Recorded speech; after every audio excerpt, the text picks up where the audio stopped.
the series, Who is Jesus? And as we've been moving through the Gospel of Mark and entering into the Advent season, it's been quite interesting to discover just who Jesus is, the things that he says, the things that he does, and how that all applies to us in our lives today. Next week, we're actually going to be taking a step away from the Gospel of Mark, but it's a continuation really of the story of Jesus, and it's in the one of the letters of the Apostle Paul, 1 Timothy. And so you may even want to begin reading it in your bulletin. You can see on the front cover, it's entitled A New Beginning, 1 Timothy 1, 12 to 17. You might want to read through that. And we're going to explore the Christmas story from that particular passage. It's going to be fun. This morning, though, we're going to be looking at Mark chapter 4. We've moved this far along now, verses 35 to 41, and explore again just who Jesus is and how he reacts, how he responds, how he handles situations in life. When I was 12 years of age, I remember that I'd won a contest. We were living in Squamish, British Columbia at the time. It's just south of Whistler. If you know that area at all, you know there's huge, wonderful, beautiful mountains. It's almost like you're living in the Alps, right on the Pacific Ocean. I'd won this contest, and it awarded me this plane ride in a small four-seater plane. Some guy in the church was a pilot, and he decided that that was going to be the prize, and I won, and I was able to sit right up front beside him in the chair. So I was able to see all this panoramic view. It was absolutely beautiful. It still sticks in my head. And I remember it was a gorgeous, beautiful, sunny day as we were going. You could just absolutely see almost all the way to Victoria from the spot that we were at. And I was mesmerized. I mean, the beauty and the thrill of being up so high. Suddenly, the pilot began this steep climb. I don't know if any of you have ever experienced this in an airplane. He did this steep climb, and to the point where he stalled. And the plane then went backwards and then started to fall backwards into a free fall. I see some of you shaking your heads. He didn't ask my permission, but we did it anyways. But all I remember was as we were going down, I did not know what to do. I was in panic mode. I remember my hands were reaching all over the place, but there's nothing to grab. And I was saying intelligible words like, yeah. And I was frightened. I had never experienced fear like that. I couldn't even think straight. All I knew was that the ground was hurtling up at me much too quickly. And meanwhile, the experienced pilot, and he was an experienced pilot, as you can see, I'm still alive and I'm here today. He had done this on purpose. And he then turned the key or whatever he did. I don't know what he did, but he restarted the engine and within seconds had us flying again. And I asked him to do it again, but he didn't. Have you ever experienced a fear like that? Anyone here ever experienced a fear where you just went into panic mode and didn't know what to do? A fear that extreme, though, by the way, I have to say, is probably not too normal. It's not something most of us would experience regularly, but yet it's a pretty deep fear. However, there's many people who live lives that are fear-driven. What I mean by that is a fear-driven life is a life where thoughts and decisions and actions are predominantly motivated by fear in much the same way that the way I experienced fear sitting in that co-pilot's chair of that airplane during that free fall. Well, we don't usually appear panicked in our daily life in the reaction of how we handle things. Ultimately, we do react in the same way in that we just don't know what to do, where to turn. You see, all our decisions are fueled by the need to survive. Well, even while having a sense that our world is flying out of control. And maybe you've experienced that type of fear in your life. And the more fear-driven we are, the more we feel the need to control our life by controlling the world around us somehow, some way. Even if we feel like we can't do it, we're going to try our very best, hoping to avoid whatever it is that we feel is out of control. And that might be, in our case, and some of us have experienced this even recently, death. Maybe it's loneliness. Maybe it's poverty or pain of some sort. But fear can also paralyze us into inaction as well. It can numb our emotions. It can numb our thoughts, resulting in poor decisions and poor judgments. It impairs our insights.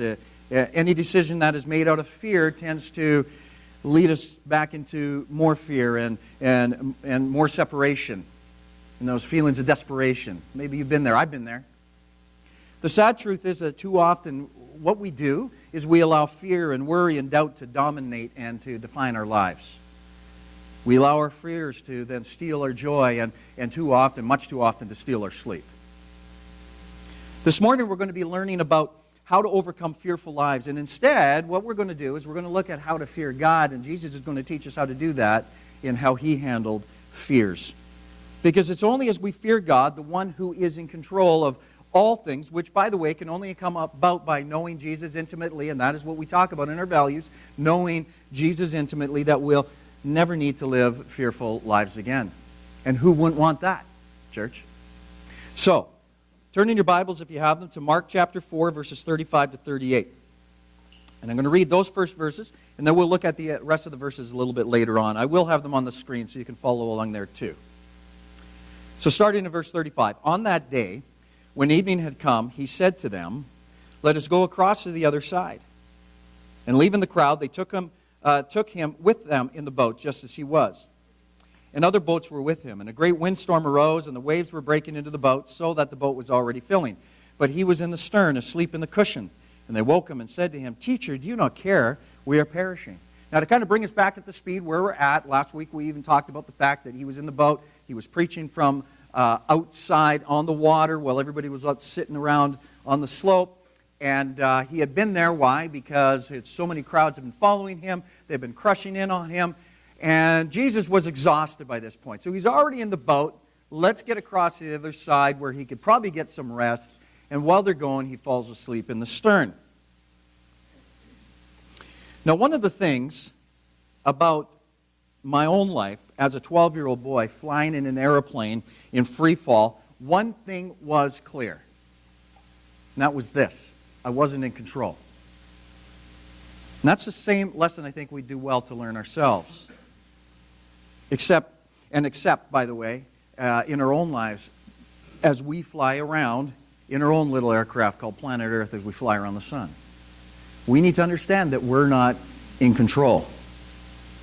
Or, in the words of the great prophet Willie Nelson, fortunately, we are not in control. The lake of Galilee, by the way, was notorious for its storms. If anybody been to Galilee? Nobody here yet? I think we need to change that. A bunch of us need to go. But if you ever go to the Sea of Galilee, you might understand it's notorious for its storms. And it's not unusual to see these terrible squalls begin to hurl themselves even when the sky is perfectly clear and out onto this lake that would normally be calm. And the reason being is that the winds come from the summit of Mount Hermon, which is about 9,200 feet in the high. And what happens is these winds are caught and they're compressed and through a narrow space. So if you ever go to the Sea of Galilee, you'll notice this, how they can be pushed out with this tremendous force that sometimes gets released onto the lake, and it agitates the water and it creates these huge waves. So that would make a lot of sense to you. And any traveler traveling across the lake who had been from this area, living in this area, would often run into storms like this. They were used to it. It wasn't unusual. So professional fishermen, like some of these guys from the Sea of Galilee that would have been in the boat with Jesus, they were used to them. They understood that. That tells me something then. That tells me that this particular storm must have been an incredible one for these guys to think that they're about to die. It must have been huge. The disciples now, they've been living with Jesus for a while. They've been watching him. But we see here that they underestimated him again. They had seen Jesus' power in forgiving sins. They had seen Jesus' power and authority in his teaching. They'd seen his power and authority over demons. We've talked about that. We've journeyed through that. They've seen his power and authority over nature as he cured the sick, and he even turned water into wine. I mean, his power and authority was an amazing thing. Yet, here we are in the part of the story where they seem to forget all of that because this time it was different. There was something different about this scenario. Do you know what it was? It involved them personally.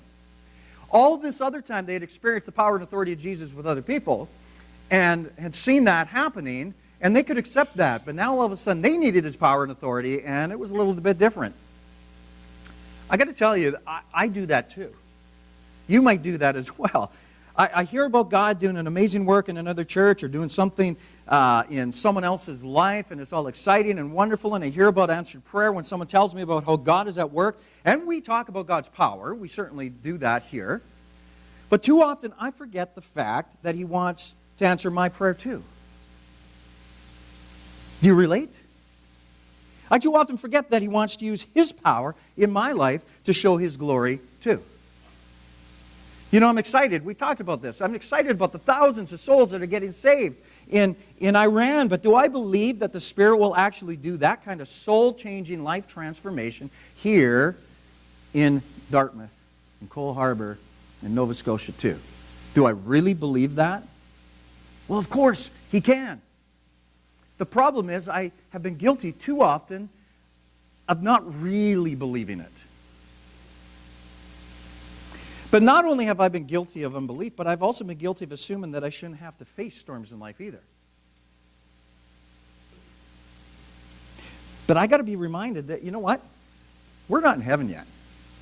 You're not. I'm not. Not today, anyways. And because of that fact, problems are going to occur in every area of life. And we see that happening with the disciples. I mean, they absolutely needed rest. They've been exhausted. Jesus was exhausted so much that he fell asleep in the middle of a storm. Imagine that. They needed rest, but what happened? They encountered a storm instead. Perfect timing.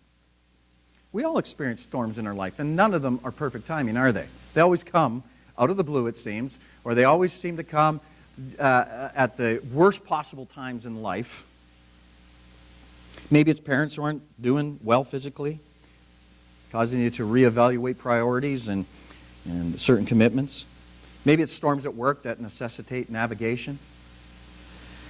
I mean, we all experience storms in life, whatever they might be. I mean, you fill in the blank of all the different areas. The question, though, I think we need to be asking ourselves is this: how do we respond when the storms come?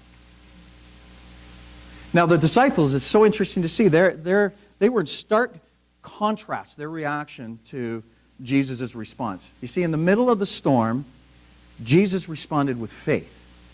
The disciples, on the other hand, they reacted in fear. Jesus responded with calm. The disciples reacted in panic. Jesus responded by trusting his Father, and the disciples reacted in confusion, and they trusted no one.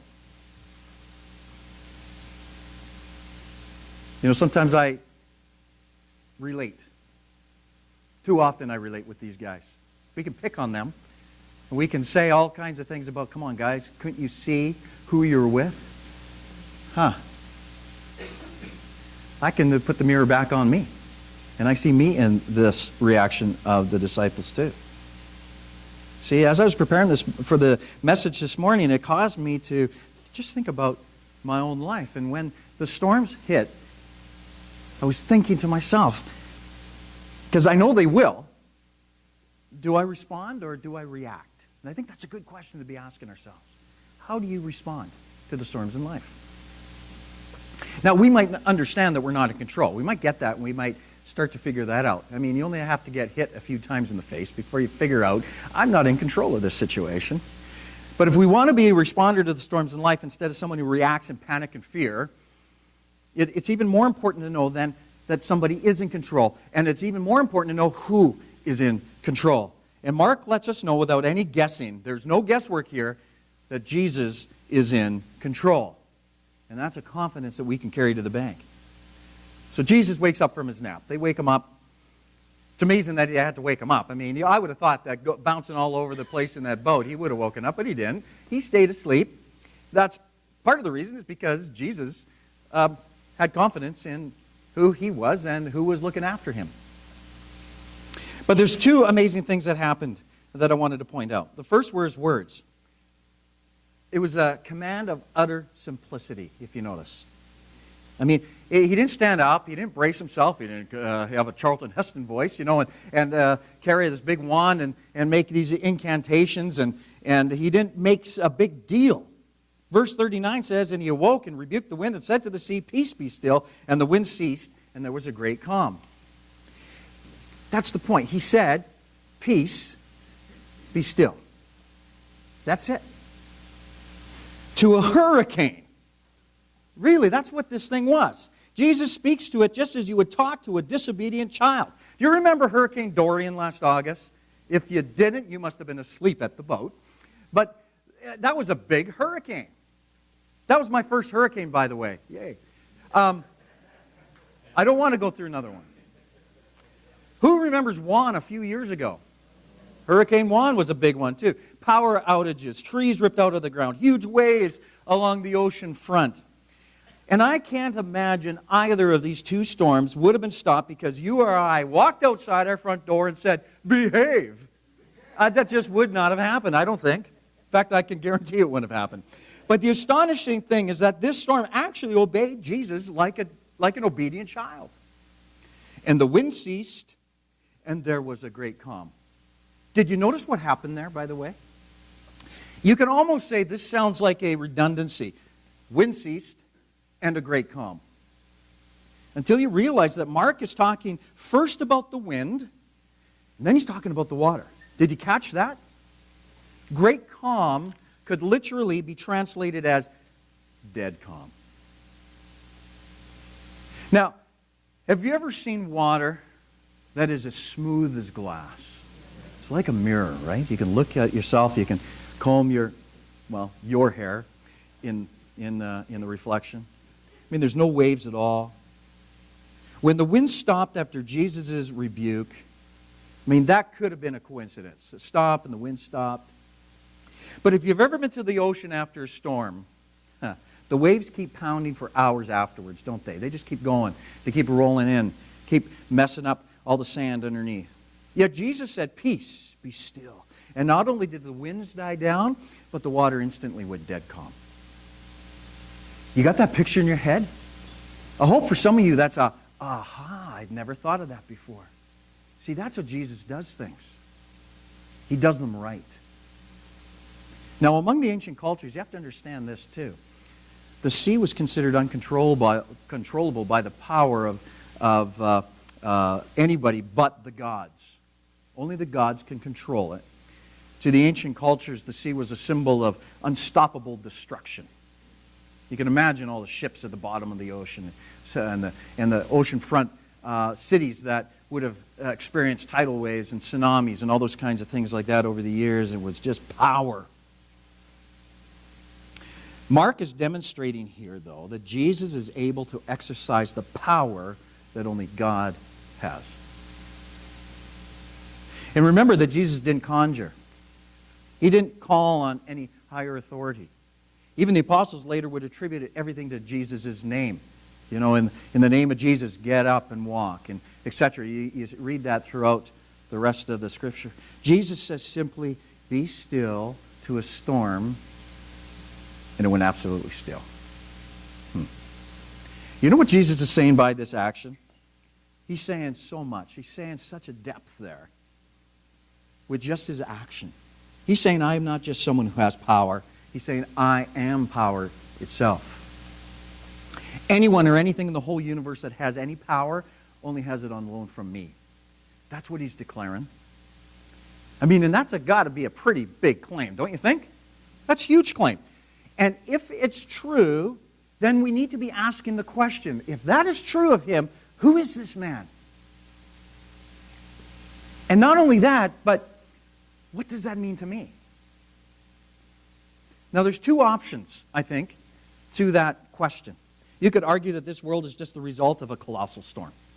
I mean, meaning that you're here by accident through blind, violent forces of nature, through Darwinistic evolution. And when you die, that means then you'll turn to dust. And when the sun goes out, won't be anybody around to remember anything you've done. And so in the end, whether you're a cruel person or a loving person really makes no lasting difference at all. That's one option. However, if Jesus is who he says he is, through his actions and through his claims, there's another way to look at life, church. If he's Lord of the storm, if he is in control, then know this. No matter what shape the world is in, or for that matter, even what your life is in, you're going to find that Jesus provides all the healing, all the rest, all the power that you could possibly want. All that you need. And that's a great thing for us to remember and for us to know. Who is Jesus? Who is Jesus? Yeah, I still find this interesting. We're going to look at the next couple of verses, starting in verse 41. We see that the disciples become more terrified of Jesus after the storm than they were in the storm. Does that make you wonder why? Well, let's take a look at it. We're starting at verse 40. He said to them, "Why are you so afraid? Have you still no faith?" And they were filled with great fear, and they said to one another, "Who then is this, that even the wind and the sea obey him?" They had to come to a place to understand who is Jesus. They were asking that question. Who is Jesus? But here's what they didn't realize. If they had really understood that Jesus is both powerful and loving, they would not have been scared, church. And that's something we need to know as we face storms in life. Jesus may be the most powerful person and force in the universe, but He's also the most loving and person and force in the universe. And because of that, we can trust in His care for us. And trust in His promise to ultimately save us from the storms that we face, the hurts we encounter, the disappointments we face, and the trials that we suffer. Jesus is both powerful and loving. Now, why were the disciples terrified? I think we still need to answer that question. Now, before Jesus woke up, Mark is telling us that the boat was nearly swamped. I mean, it was almost full of water, so the disciples couldn't bail fast enough. They knew the boat was just seconds from being totally submerged and filled, and they're going to die. And all the while, Jesus is asleep. Really. I think this picture goes straight to our emotions, though. It certainly touched my emotion about that, because anyone who's ever tried to live a life of faith in this world has felt like that at some point. I have, you have, I'm sure you have. Everything is going wrong. You're sinking, and God seems to be asleep. He's absent, or at least He's unaware of my situation. You're sinking, and God seems to be asleep.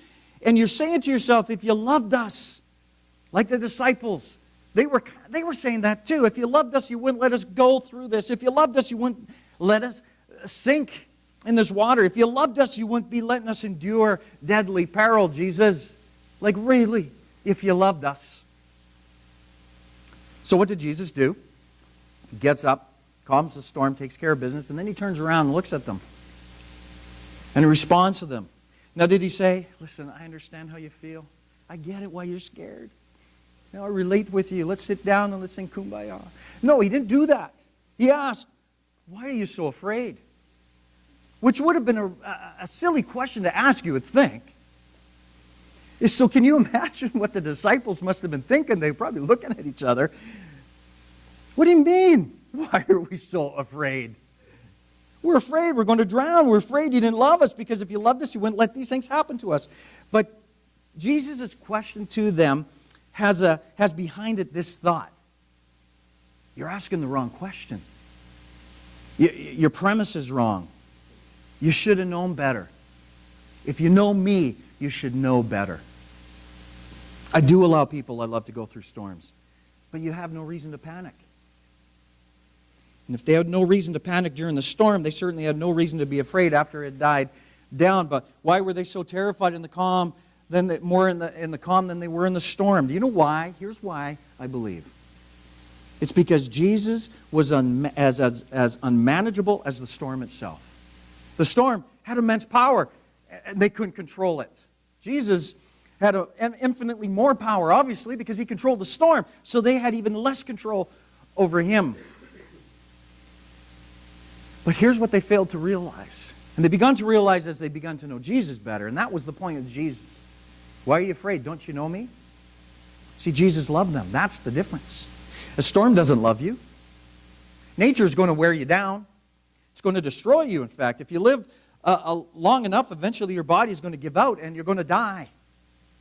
That's nature. Maybe it's going to happen sooner. It could happen even through an earthquake. I just read a story of some people who died in a volcano around the world, across the continents. Maybe it's through a fire, some other disaster. We hear car accidents all the time. And I'm not trying to be morbid here, but I'm just trying to be realistic about the facts that nature is not kind to us. Nature is violent. It's overwhelming. It's unmanageable power, and it's going to get you sooner or later. You may say, yeah, but that's true, but if I go to Jesus, He's not under my control either. He lets things happen that I don't understand. He doesn't do things according to my plan or in a way that makes sense to me all the time. But, and now here's the point that I want to leave you with this morning. If Jesus is God, and as God He is righteous, which means He does all that things He does is right, and as God He is love, which means all He does is loving, and if as God He is all-knowing and all-powerful, and He's got to, then He's got to be great enough to have some reasons to let you go through the things you don't understand. You see, coupled with that, His power is unbounded. But so is His wisdom and His love. They both go together. Nature's indifferent to you, but Jesus is filled with unending love to you. I think that's a pretty important difference to understand, and the disciples didn't get that then. They did later. And my hope and my prayer is that you figure that out too, and you understand that. See, if the disciples had really understood that Jesus is both powerful and loving, they wouldn't have been scared, no matter what the case. Paul even talks about that later on. Better to be present with the Lord than bound in this body here on this earth. It's a win-win situation. You see, Paul understood. Hey, I'm going to live for Christ, but if I happen to die for the sake of Christ, I get to be with Christ. It's a win-win. Disciples weren't there yet. Sometimes God uses the storms of life to direct us. See, He knows better. So He will allow these storms, and He sometimes allows them to direct us. Maybe He's lighting a fire under you to get you moving. We don't know. I don't know where you're at with Him. Sometimes He uses storms to inspect us. You know, people are like tea bags. If you want to know what's inside them, just drop them in hot water, right? Has God ever tested your faith in a problem and to see what comes up? What do the storms of life reveal about you? What do they reveal about me? Sometimes God uses storms to correct us. You ever thought of that? Some lessons we only learn through pain and failure. It's likely that as a child your parents told you not to touch the stove because it can burn yourself, but you still had to learn by experience, didn't you? Ouch, that does hurt. Mom was right. Sometimes we only learn the value of something, health, money, relationships, by losing it or being hurt in it. Sometimes God uses storms to protect us. A problem can be a blessing in disguise if it prevents you from being harmed by something more serious. See, we don't know the wisdom of God. We don't know all the things that are behind it. Sometimes God uses storms to perfect us. Storms, you see, when responded to correctly, are character builders. It allows the character. You know, Galatians talks about the fruit of the Spirit. Love, joy, peace, patience, kindness, goodness, gentleness, self-control. That to be evident in our lives. But sometimes that only happens through the storms and the trials and the tribulations that we're going to face so that we begin to develop and grow those. See, God is far more interested in your character than your comfort. Did you know that? Write that one down. He's more interested in your character than in your comfort.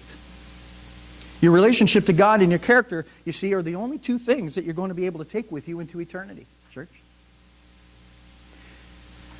If you're at the mercy of the storm, it's powerful and unmanageable and it doesn't love you, but Jesus always will.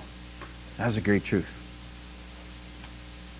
Now, fourthly, to be truly free from a life that is fearful, we must come to a place where we fear God. I thought we were talking about how fear is such a bad thing.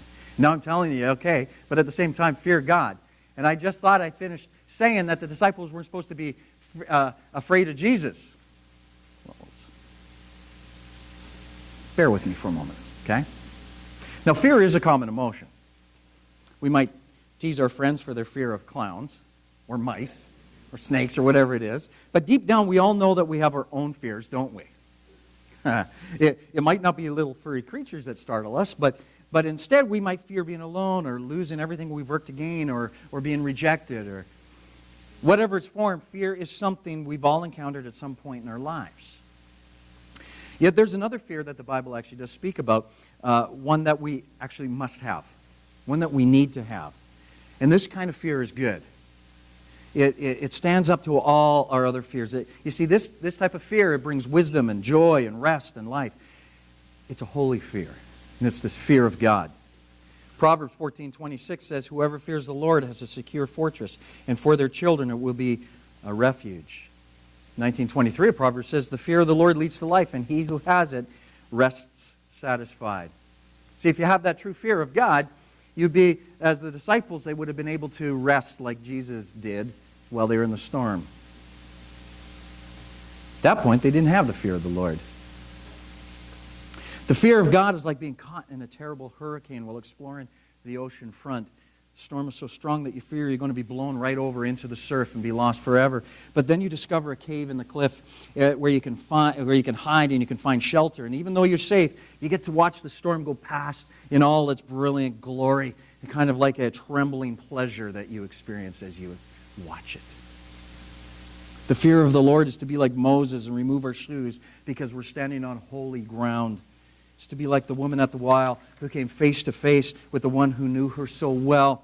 She encountered grace and she left wonderstruck, running into the village to tell everybody. If you remember the story in John 4, he told me everything I ever did. It was an amazing experience that she had with him. And it's to be like the disciples who feared for their lives in the midst of the terrible storm at sea. But after seeing Jesus calm the storm with just his words, they began to stand in awe. That's what this godly fear is. This kind of fear is to grasp the wonder of the gospel, that a holy and a righteous God would take on flesh and enter into this sin-stained world to rescue us from the clutches of death. And that's why we celebrate Christmas, the beginning of that story. It's to be utterly blown away that because of Jesus, we are children of God. We are children of God. And we go freely before the throne of grace with complete confidence and without shame. He lets us in the office. It doesn't matter if he's on the phone or not. He doesn't tell us to leave. He lets us come into his throne room because we're his kids. The only person that a king will allow to interrupt anything is his kid. You're his kid. You're a child of the king. It's to see him work in our lives and to be amazed at how he loves, provides, and cares for us. This is the fear of God. And this is such a good thing. I recall grasping at air while the airplane I was in was suspended for those few moments before hurtling backwards. "I have it under control," I heard the pilot say to me, with my arms shaking and my breath coming in short gasps. I leaned back, and I let the pilot do his thing. I don't want fears like that. Fears that grip, paralyze, control me. I want a fear that turns and runs to God, finding shelter in him. That's the fear I want. I want a fear that trusts him in the midst of the storm and stands in awe of his amazing grace, church. I want a fear that lets go of everything in my grip and trusts him to be absolutely everything I need. I want a right fear, the kind that chases away all other fears. You see, I want the fear of God. And that's my prayer for you, that you have the fear of God too. That's God's fear. There's something else, our last point, that Mark was pointing out to us. It's that this telling of the story was to point to a truth that Jesus calmed the ultimate storm. We might think that he's just talking about this one little storm that happened. Yeah, granted, a big storm at the time, but it's pointing to another storm. Jesus calmed this ultimate storm. Now, Mark doesn't use language by accident. If you read through the Gospel of Mark, he's usually pretty short and concise. But when he adds something, we need to take note. And Mark has deliberately laid out his account using language that is parallel, almost identical, by the way, to the language of the famous Old Testament account of Jonah. Jonah got on the boat, and he got swallowed by the whale. A lot of us know that story, probably from Sunday school. Both Jesus and Jonah, I'll show you the parallels. They were both in a boat. Both boats were overtaken by a storm. The descriptions of the storms, by the way, are pretty identical. Both Jesus and Jonah were asleep. In both stories, the sailors woke up the sleeper and said, "We're going to die." And in both cases, there was a miraculous intervention and the sea was calmed. Further, in both stories, the sailors then become more terrified than they were before the storm was calm. Two almost identical stories, with just one difference. In the midst of the storm, Jonah said to the sailors, in effect, in Jonah 1:12, he said this, "There's only one thing to do. If I perish, you survive. If I die, you will live." And they threw him into the sea, which doesn't happen in Mark's story. Or does it? I think that Mark is showing that the stories aren't actually different when you stand back a bit and you look at them with the rest of the story of Jesus in view. In Matthew's gospel, Jesus says, "One greater than Jonah is here." What's he referring to? What he was referring to is himself as the true Jonah. And he was meaning this: someday I'm going to calm all storms, still all waves. I'm going to destroy destruction, break brokenness, and kill death. How can he do that? He can do it only because when he was on the cross, he was thrown willingly, like Jonah, into the ultimate storm, under the ultimate waves, the waves of sin and death. See, Jesus was thrown into the only storm that could actually sink us spiritually, the storm of eternal justice and what we owe for our wrongdoing. See, that storm wasn't calmed not until it swept him away, until it swept Jesus away. You know what? If the sight of Jesus bowing his head into that ultimate storm is burned into the core of your being, you will never say, "God, don't you care?" And if you know that he didn't abandon you in that ultimate storm, church, what makes you think that he'd abandon you in the much smaller storms you're experiencing right now? Really. If you let that penetrate to the very center of your being, you'll know that he loves you. You'll know that he cares. And then you will have the power to handle anything in life. Anything in life.